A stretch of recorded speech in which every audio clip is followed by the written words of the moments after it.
I don't know about you guys, but I think that's a very, very good looking car.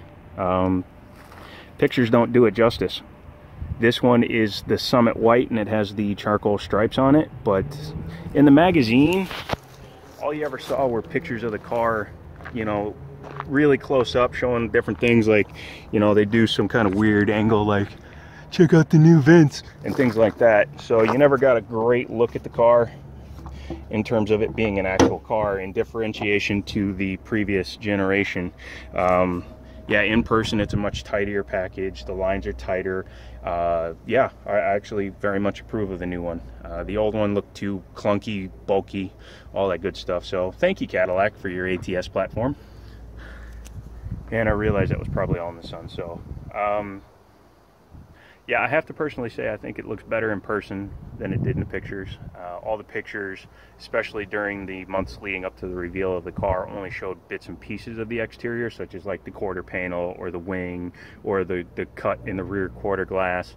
So I'm glad that they've changed almost everything about this car. It tightened it up, made it a much smaller car in my opinion, and it benefits greatly from that, because the old car supposedly was all Heritage inspired, but it was too big. It was too big. It was basically the size of a Challenger, and that's just too big for a sporty car.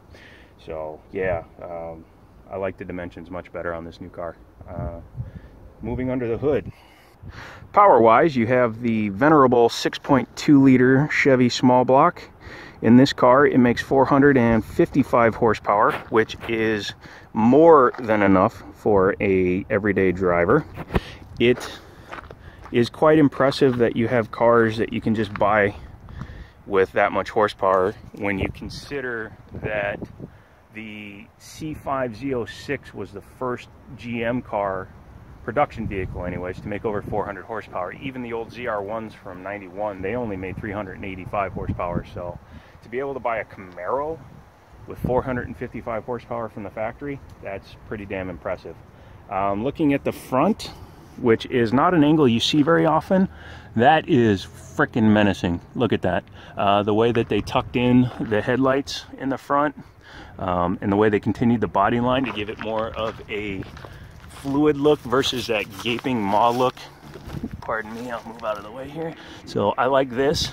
It honestly looks like it might create some aerodynamic issues. I have to take another look at the Z28 and the ZL1s. Well, they don't have a Z28 yet, but they will. But the ZL1 footage and pictures to see if that's the same on there. Yeah, that's pretty badass. This one has the optional 20-inch wheel package. They are black, and anybody that has seen my Mustang knows I am a fan of those.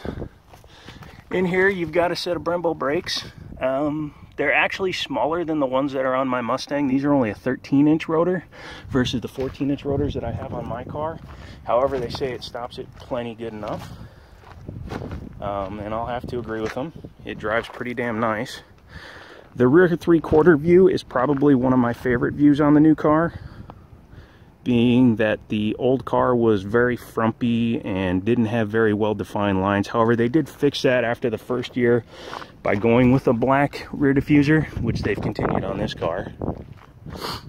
Let's see. This is probably my favorite view of this whole car. And the main reason is, and thank you Chevrolet for doing this, is that line actually goes up versus being completely level. So it gives it a nice kickback, as well as helps give the car a Coke bottle style, which is more in line with what the cars always originally were supposed to have. In line with the 1967, 68, 69 cars. So, yeah, overall, super impressed with the quality. This one just came in, so it still has, you know, the door bobblies on it. So, all right, the inside of the new 2016 Camaro SS, and I have to say right off the bat, this is a much nicer place to be than the old car. It has many improvements, and we'll go over a few of them now. Of course, number one is the fact that they no longer have the keyed ignition. They are now push button to start, which is a massive improvement because now it doesn't look like it came with a broken key. As you recall, the 15 and older ones, because of Chevrolet's and GM's key ignition switch debacle, had to basically take a key fob, break the key off, and then give you a secondary key for the car. So we're past that, thank goodness. Fit and finish, really decent. You know, the stitching on the dashboard looks nice. The integration of the controls, I think, is slightly better than the previous year's car. The steering wheel is a nicer thing to look at too. Everybody's kind of doing this chrome ring around their logo thing, but that's okay. This is a automatic equipped car. It has the 8-speed automatic. Didn't realize that when I was getting into it, but that's okay. The one thing, and this is a personal gripe because I'm an old guy. I know I don't look that old, but trust me, I'm older than most of you that are watching this, is the loss of the manual parking brake. Electronic parking brakes are now the standard. You know, it's kind of sad to see that happening. Seats, really nice. They're not Recaros, but they are very supportive. Ventilated. I'm 6'4", and I have no problem finding position that works for me, especially with the tilt and telescoping steering wheel. It's got everything on here.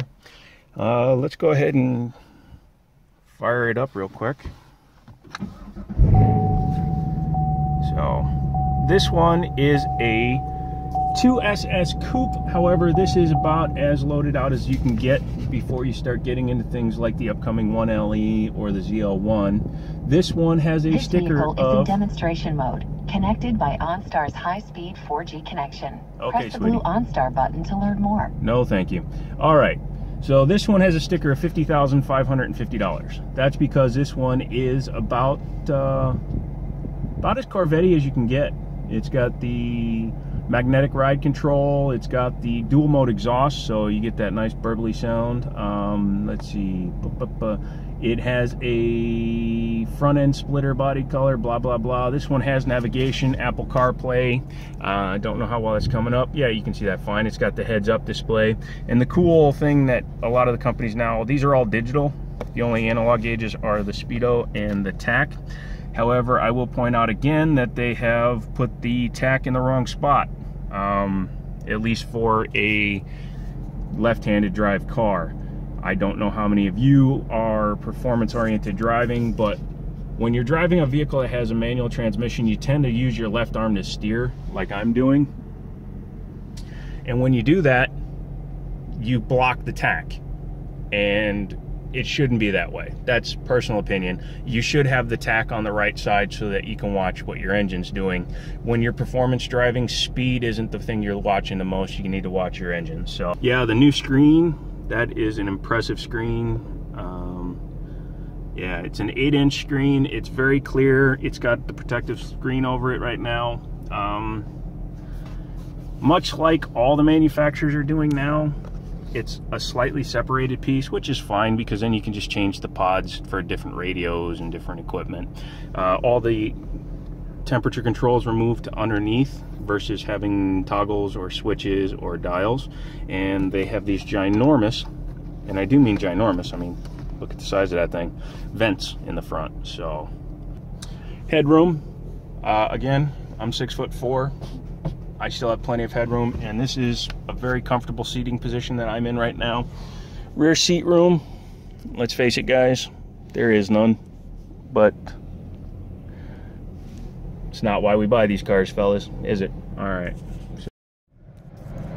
Okay, first time out on the road here. I'm going to leave it in automatic just because it's only has a couple of miles on the car right now, so I don't want to do anything funky with the brand new car, but here we go.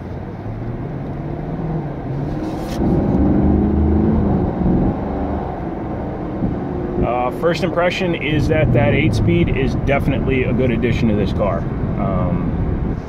I can tell you right now that the shifts are much better than in the old 6-speed, and will help aid acceleration time. So there you go. It's very quiet inside compared to the old car. There was a lot more wind noise in the old car.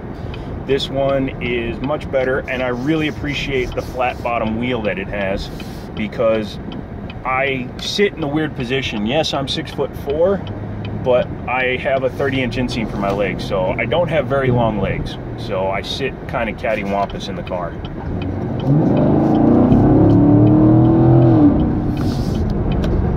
Yeah, she's got some balls.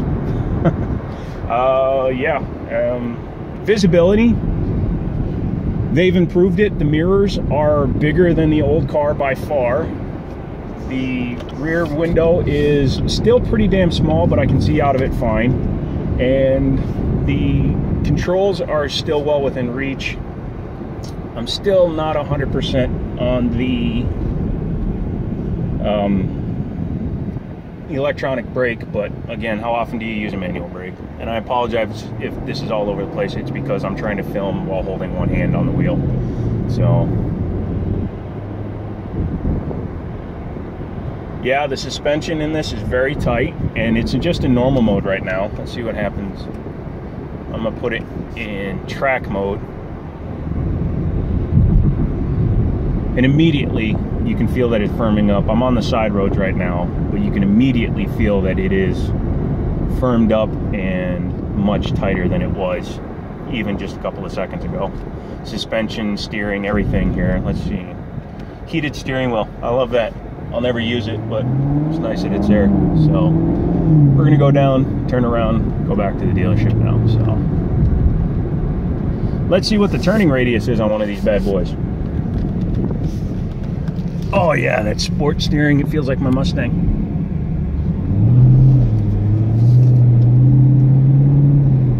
Yeah.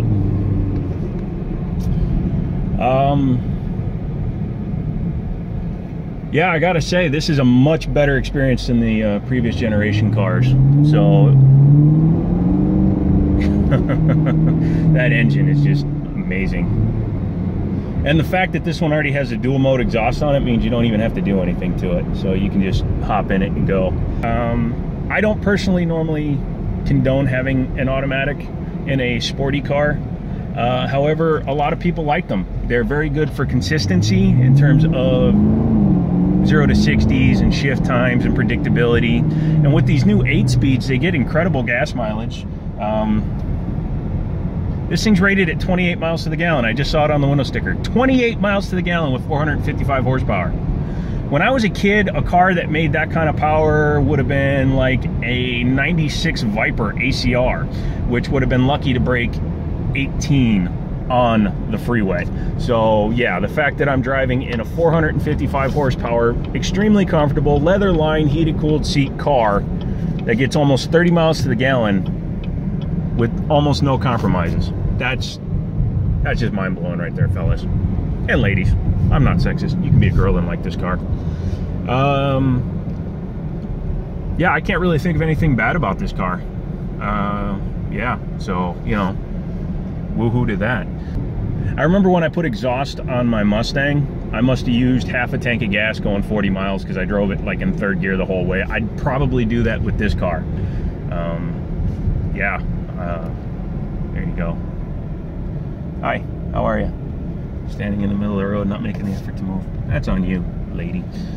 So this is a brand new car, so I'm not gonna beat on it. I'm not gonna like roast the tires or do anything stupid to try to show off to you guys.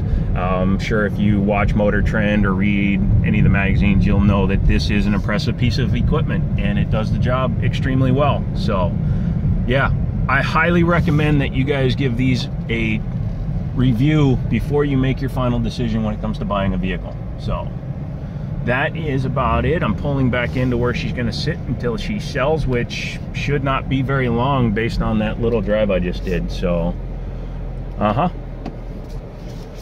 ooh, check that out. That is a really nice size screen. And I gotta say, again, with these new mirrors, the angles that I can see now are way better. Yeah, I'm very impressed. Okay, so here we are. We're back now. Short video. I haven't really gotten the entire plan in place for how I plan on doing these videos. I will have my windshield mount for the next one, but I at least wanted to get one done today. So there we go. So there you have it. That is a 2016 Chevy Camaro 2SS fully damn loaded. If you have any questions, leave them below. Comments, leave them below. Once I get this all figured out, then I'm sure these will go much smoother. Till then, you guys have a great day.